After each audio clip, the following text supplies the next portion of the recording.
so we're now going to have Oshana demonstrate a side plank. So Oshana, let's just get into a side plank position. So when doing this exercise, the main thing is you want elbows under the shoulder, hands in line with the elbow. This is a great position to maintain stability. You want to engage your glutes, Oshana, so just make sure you squeeze your glutes, get your hips a little higher, okay? And what we want is heels, hips, upper back and head in one line. So Oshana, if you can just move your head back a bit. Yeah, so we want your whole body to be in one nice straight line, and we generally hold this position for no more than 30 to 40 seconds. Remember again, we want to be in one nice line, because when we stand, we do not have our heads tilting forward or collapsing backwards. We want a nice straight line, and we hold this position for 30 seconds. And one very important thing to remember, as you get into that 20th, 25th second, the hips tend to drop and you got to cue yourself to come up.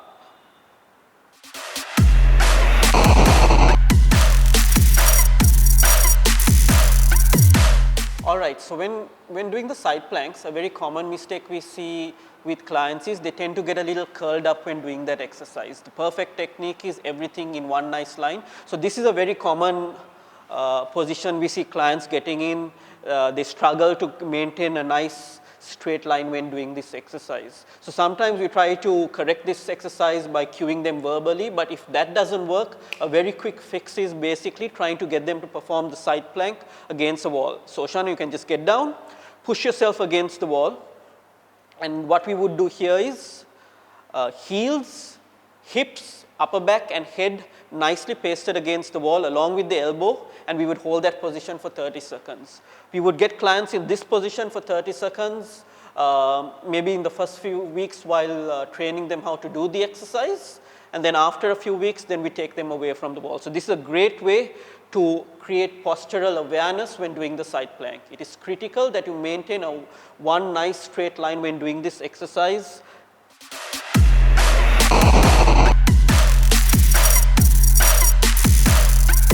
All right, so the final part of our course series is anti-rotation exercises. So we've spoken about anti-flexion exercises, anti-lateral flexion exercises, and now we're going to talk about anti-rotation exercises. As mentioned before, the spine is made for no more than 12 degrees of rotation. So the exercises we do here is going to actually prevent rotation, which is again great from an injury prevention standpoint of view and also from a functional strength point of view. So we are going to have Sharon perform the first progression to our exercise, which is a kneeling Paloff press. Very simple exercise. You just kneel. We just bring the cable to our chest, press out, and press in again. So we are shortening the lever and we are lengthening the lever. And we've got 4 points of contact here. We've got the 2 feet and the 2 knees. So we would do 5 repetitions of this on each side.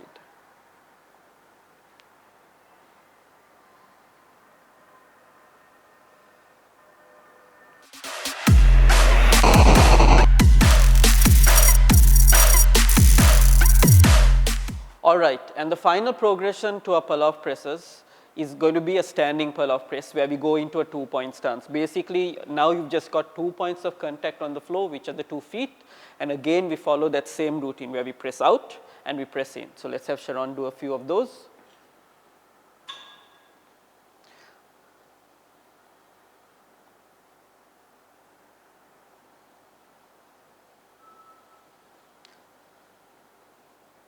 So some people who struggle to maintain posture in this position because the base is much narrow, then what we would ask them to do is have a wider stance. So Sharon, get a little wider, slight knee bend to make the exercise a little easier. So if you struggle to do it with a narrow stance, you could widen the stance and perform the exercise with a slight knee bend.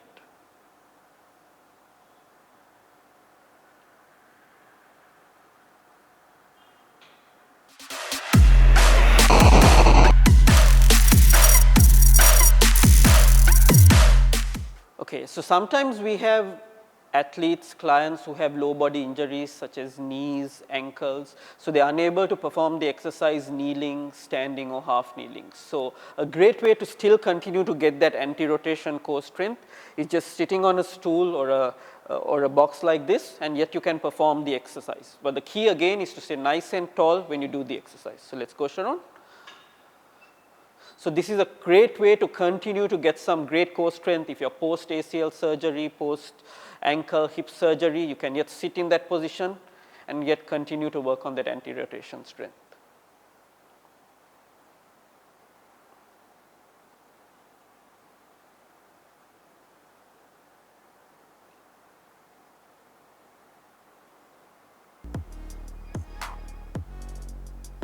Good.